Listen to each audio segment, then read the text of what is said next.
Akkam jirtu daawwattoota kiyya. Kutaawwan darban keessatti barnoota garaa waliin turuun keenya ni yaadatama. Kutaa kana keessatti immoo SPSS fi Stata fayyadamnee akkaataa kamiin data keenya qaacessuu dandeenya kan jedhu waliin eegaluun keenya ni yaadatama. Kutaa lamaan sadan tokko SPSS isin agarsiiseen ture. Kutaa kana keessatti immoo kutaa tokkoon akkaataa kamiin data fayyadamnee akkaataa kamiin baarabiloota keenya kireet godhachuu akka dandeenyus waliin ilaaluu jalqabuun keenya ni yaadatama. Kutaa irraa keessatti immoo kanan qabadhee dhiyaadhe akkaataa kamiin SPSS keessatti baarabiloota uummanne gara Stataatti fidannee fayyadamuu dandeenya kan jedhu kan waliin ilaallu ta'a jechuudha. Akkaataa kamiin Stata irratti akka uummachuu dandeenyu waliin ilaalleerra. Akkaataa kamiin SPSS irrattis uummachuu akka dandeenyu waliin ilaalleerra. As keessatti garuu waan SPSS irratti fayyadamaa ture gara Stataatti fidadhee itti fayyadamuun barbaadee jira. Akkaataa kamiin SPSS irraa gara Stataatti fidachuu dandeenya kan waliin ilaallu ta'a. Namoonni fuula YouTube kiyyaa fi haaraa taatan fuula YouTube kiyyaa subscribe gochuudhaan hordofuu eegalaatiin jecha kan miseensa taatan immoo hiriyoota keessan akka gahuuf share like godhaa. Kallattiidhumaan gara sanatti gaafa galu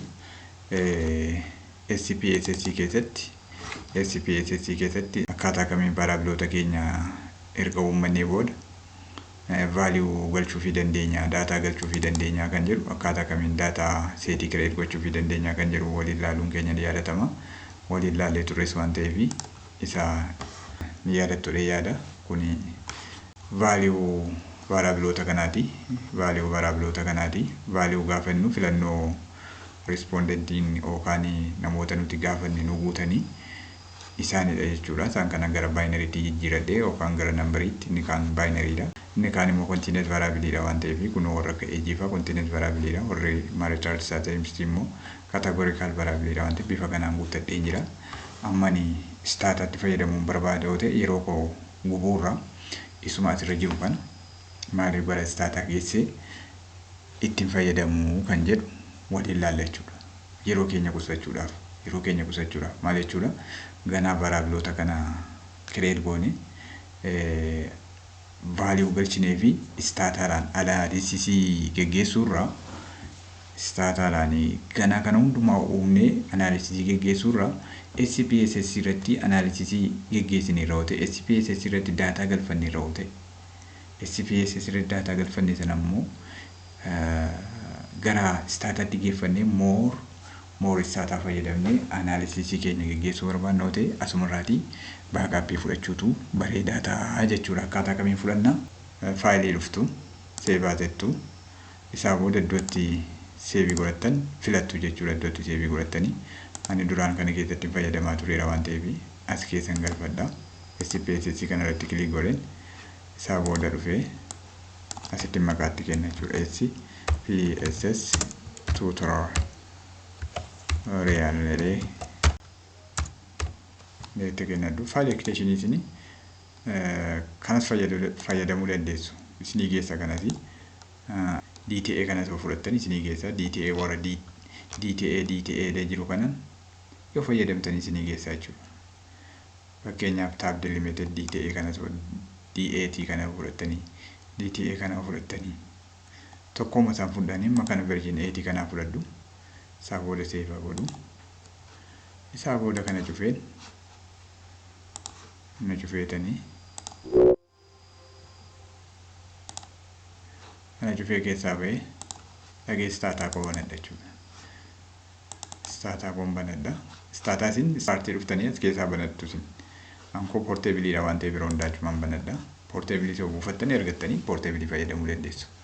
Amma gaa kan SPSS as fidaa jira hubadha. Kan SPSS uumame kan Excel uumames fidachuu dandeessu. Isa isin agarsiisa. Kan SPSS uumame fidas. File open SPSS save godheera. SPSS kana keessatti save godheera. Nambana. Yoo fudhattanii ilaaltan kun variableen kun akka jirutti deebi'ee kan SPSS irra ture gara Stataatti dhufeera jechuudha. Gara Stataatti dhufeera jechuudha. Meerra deebina duuba deebine. Kanaaf balleessu save tun jedhina bahu ilaala.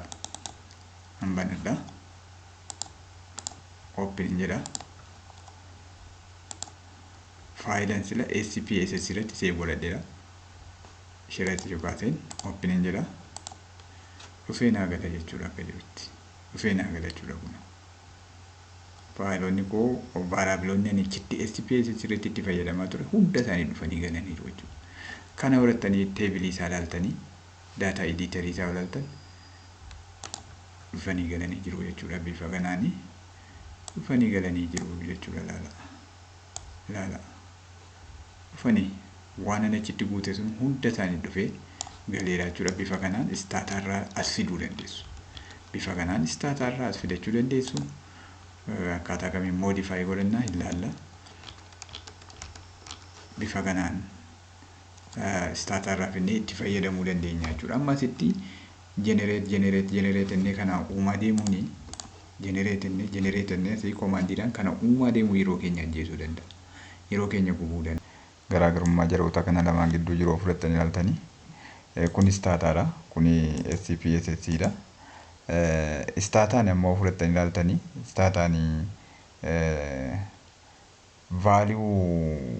value isaa values hin kennitan sana binary kennuu dandeessu, lakkoofsa integerii biraatiin kennuu dandeessu. Lakkoofsuma sana qofaatiin agarsiisa. Lakkoofsi sun eenyuun bakka bu'aa kan jedhu isin agarsiisu jechuudha. Lakkoofsa qofaatiin agarsiisa. Lakkoofsa qofaatiin agarsiisa ilaalaa hubadhaa. Asitti kan isin agartan kun lakkoofsuma qofaadha. Value eenyu akka ta'e hin beektan jechuudha. Zeeroon eenyuun akka bakka bu'u, waaniin eenyuun akka bakka bu'u hin beektan asitti. Hin agartan. Asitti garuu Stataan immoo maal agarsiisa jechuudha. Inni kun Stataadha hubadhaa. Inni kun Stataadha. Stataan immoo maal agarsiisa jechuudha. Lakkoofsa dhokseetu value qofaan nu agarsiisa. Moor isa kanatu irraa ifaadha jechuudha. Inni kun eenyuun akka bakka bu'u hin beektan. Inni kun garuu filannoon kun lakkoofsaan galanii yoo fudhattanii ilaaltanii lakkoofsaan galanii fakkeenyaaf amma meel isheen jettu kuni akka inni zeeroo bakka naa buusu godheen galeera. Asittis female kan jettu kan waaniidhaan akka bakka bu'u godhee galeera. Yeroon waanii filadhu female edeen agarsiisa. Yeroon zeeroo filadhu male edeen agarsiisa jechuudha Stataan. Inni kun garuu zeeroo dhumaaf waaniidhaan naqa. Zeeroo waan edeen naqa. Zeeroon kuni naannoo genderiitti fudhannee ilaalle jechuudha. Naannoo genderiitti naataa jiru.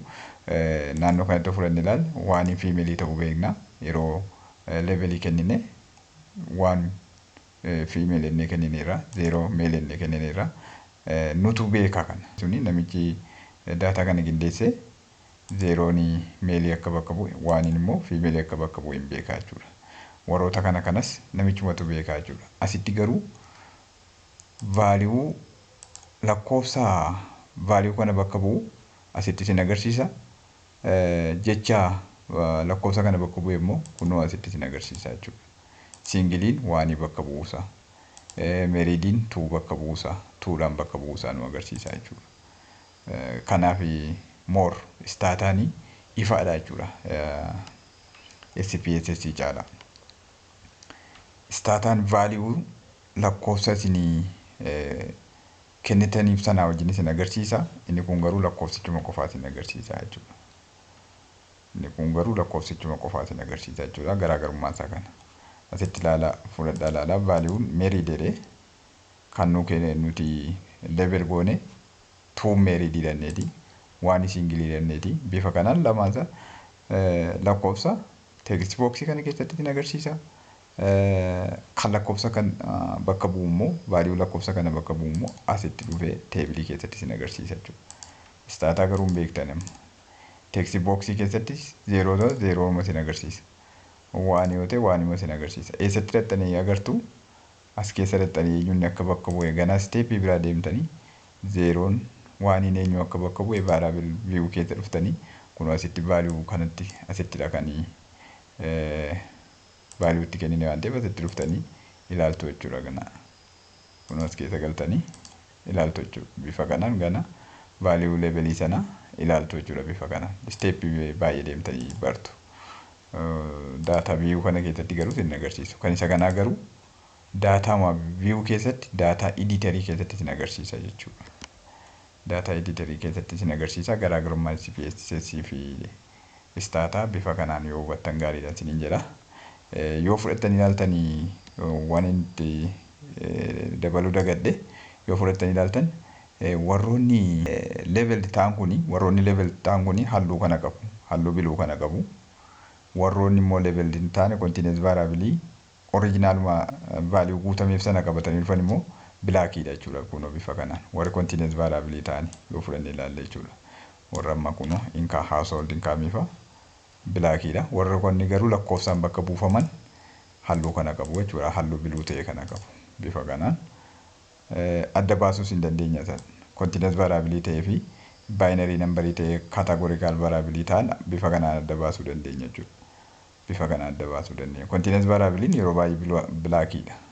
Jechuun level din taane san level din taane. Warri kaan garuu level ta'aniiru. Kanaafi warroonni akka binary dummy variable ta'anii warroonni categorical variable ta'an level ta'aniiru. Warroonni continuous variable ta'an garuu originaluma value isaanii qabatanii deemu waan ta'eef bilaakiidhaan jiru isaan. Asitti garuu fudhatanii ilaaltan eenyuun hundi isaanii bilaakiidha. SPSS irratti hundumti isaanii bilaakiidha. Hundumti isaanii bilaakiidha. Garaagarummaa kana beekuu qabdu dheeni. Kutattaan akkaataa kamiin meenummaa fayyadamnee kireet godhachuu dandeenya kan jedhu kan waliin ilaallu ta'a. Namoonni fuula YouTube kiyyaa faaraa taatan subscribe godhaa please. Namoonni miseensa taatan immoo share like godhaa. Hiriyoota keessaniin ga'a.